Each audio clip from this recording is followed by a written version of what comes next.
বাংলা তিথি অনুসারে ঈশ্বরচন্দ্র বিদ্যাসাগরের জন্মদিন। আমাদের বাতকুলার বইয়ের আড্ডার পক্ষ থেকে আমরা একটি নতুন সংযোজন এবছর এনেছি। সংযোজনে কাল্পনিক একটি কথোপকথনের ব্যবস্থা করেছি।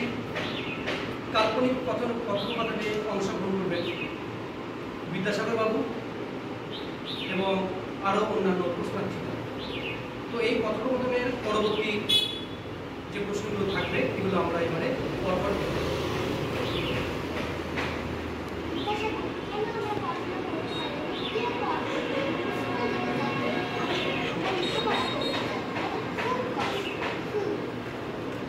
একদম তাই, আমিও সেটাই দেখেছি যে আমাদের দেশের মেয়েদের সত্যি ভীষণ কষ্ট।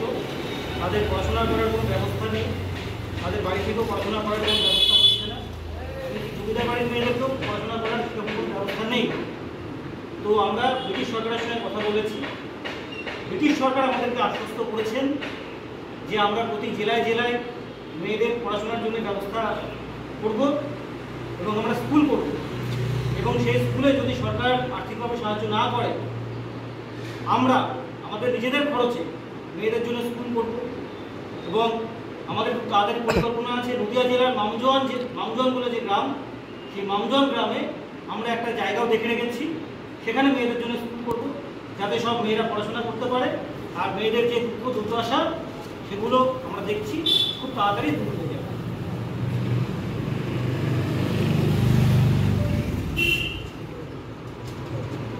আচ্ছা বাবু, আমাদের চারিদিকে আমরা প্রচুর মেয়েদেরকে দেখতে পাই যারা বিধবা, খুব অল্প বয়সে বিধবা হয়েছে। এদের জন্য কি কিছু করা যায় না? হ্যাঁ, এটা খুব সঙ্গত প্রশ্ন। ভারতবর্ষে বিধবা বিবাহ এটা একটা বড় সমস্যা।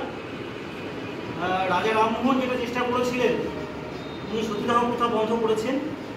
উনি বেঁচে থাকলে হয়তো বিধবা বিবাহটাকে রদ করতে পারতেন। তো ওনার যে অসমাপ্ত কাজ সেই বিষয়ে আমরা হাত দিচ্ছি। তবে আমরা দেখেছি যে আমার খুব খারাপও লাগলো, শিক্ষিত লোকেরা বিধবা বিবাহ নিয়ে তারাই সবথেকে বেশি বাধা দিচ্ছেন। আমাদের বাঙালি সমাজের যে শিক্ষিত অংশ তারা সবথেকে বেশি কুসংস্কারাচ্ছন্ন। তবে এতে আমরা দমে যাব না। আমাদের পাশে আমাদের বর্তমান সরকার, ব্রিটিশ সরকার আমাদের পাশে আছেন। আমি ব্রিটিশ সরকারের সঙ্গেও কথা বলেছি। ব্রিটিশ সরকার আমাদেরকে আশ্বস্ত করেছেন যে না, বিধবা বিবাহ রদ করা যাবে। ওনারা যে দেশ শাসন করছেন, শাসক দল আমাদের পাশে আছেন, তাদের কথা ভেবে আমরা এগোচ্ছি। ইতিমধ্যে আমি পড়াশোনা করেছি, যেহেতু আমরা সরকারি লোক, আমাদের সরকারি নিয়মনীতির মধ্যে যেতে হয়। একইভাবে আমাদের হিন্দু ধর্মের যে শাস্ত্র আছে পরাশর সংহিতা, সেখানে কিন্তু বিধবা বিবাহের উল্লেখ আছে। আমাদের শাস্ত্রে পরিষ্কার বলা আছে যে বিধবা বিবাহ সম্পূর্ণভাবে আইনসিদ্ধ এবং পুরাণে তার অনেক নজির আছে। তো সেটাকে বজায় রেখেই আমরা খুব তাড়াতাড়ি একটা আইন প্রণয়ন করতে চলেছি, যেখানে বিধবা বিবাহ সম্পূর্ণভাবে আইনসিদ্ধ হবে। তো তাই নয়, আমরা মনে করি যে সমস্ত ছেলেরা মূলত হিন্দু সমাজে, হিন্দু ছেলেরা বিধবাদেরকে বিয়ে করবে, বিধবাদেরকে দায়িত্ব নেবে, তাদের জন্য আমরা একটা ফান্ড অর্থাৎ ফিনান্সিয়াল অ্যাসিস্ট্যান্স, অর্থাৎ আমরা তাদেরকে আর্থিকভাবে সাহায্য করব। প্রয়োজনে তাদের বিয়ের সব খরচ এই বিদ্যাসাগর বহন করবে। ঠিক আছে, ধন্যবাদ। পণ্ডিত বিদ্যাসাগর মহাশয়ের নামে সবাই একবার জয় দাও। জয় পণ্ডিত বিদ্যাসাগরের জয়। না, এটা আমাদের ব্যক্তিগত কারোর জয় না, এটা বাঙালি সমাজকে এগিয়ে নিয়ে যেতে গেলে এটা করতে হবে। বিদ্যাসাগর শুধু নাম মাত্র, কিন্তু আমাদের লক্ষ্য একটাই যে বাঙালি সমাজকে কুসংস্কার মুক্ত করা।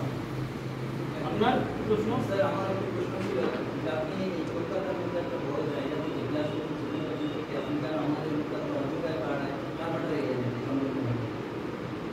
হ্যাঁ, খুব ভালো প্রশ্ন। এই কলকাতায় আমাকে বিদ্যাসাগর উপাধি দিয়েছে। এখানে আমি প্রফেসর হিসাবে বা প্রিন্সিপাল হিসাবে চাকরি করেছি, পাশাপাশি স্কুল ইন্সপেক্টর হিসাবেও চাকরি করেছি। কিন্তু এই কলকাতার যে বিদগ্ধ সমাজ, যে বুদ্ধিজীবী সমাজ, তারা সবথেকে বেশি বিরোধিতা করেছে। ভালো কাজ করতে গেলে এই বুদ্ধিজীবী সমাজ সবথেকে বেশি পিছনে লাগে। তারা পিছনে সবথেকে বেশি ছুরি মেরেছে। এবং আমাদের যে উন্নয়ন, বাঙালি সমাজকে এগিয়ে নিয়ে যাওয়া, তার সবথেকে বড় শত্রু আমি মনে করি আজকের এই কলকাতার বুদ্ধিজন বা বিশিষ্ট জন বলে যাদেরকে আমরা চিনি। তো এই নোংরা মানুষগুলো থেকে দূরে থাকার জন্য আমি বর্তমানে চলে গেছি ঝাড়খণ্ডের জঙ্গল কারমাটার, যেখানে কোনো বাঙালি বুদ্ধিজীবী নেই, যেখানে শুধুই সহজ সরল আদিবাসী আছে। এবং আমার ইচ্ছা আছে, আমি রিসেন্ট হোমিওপ্যাথি ডাক্তারি শিখেছি, আমি এই জঙ্গলে থাকবো, সহজ সরল আদিবাসী ভাই বোনদের সঙ্গে থাকবো এবং আমার নিজে পড়াশোনা করবো এবং হোমিওপ্যাথি ডাক্তারি প্র্যাকটিস করবো। আর কারোর কোনো প্রশ্ন? আচ্ছা, এই যে বাড়িটা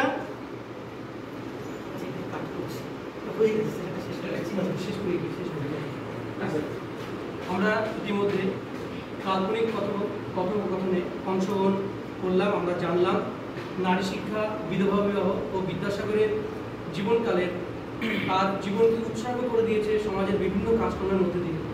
তো আজকের এই আমাদের জন্মদিন পালন ও এই ছোট অনুষ্ঠান তখনই সার্থকতা পাবে যে আজ 150 বছর পুরনো, 100 বছর পুরনো যে সমস্ত এই মনীষীরা কাজগুলো করে গিয়েছেন, আমাদের শিখিয়ে গিয়েছেন, সেগুলো যদি আমরা মেনে চলতে পারি এবং সেটা যদি সিদ্ধ হয় সার্বিকভাবে সমাজে, তাহলে আজকের এই জন্মদিন পালন সার্থক হবে এবং আগামীতে আমরা আরও সুন্দর সমাজ গঠন করতে পারব। ধন্যবাদ।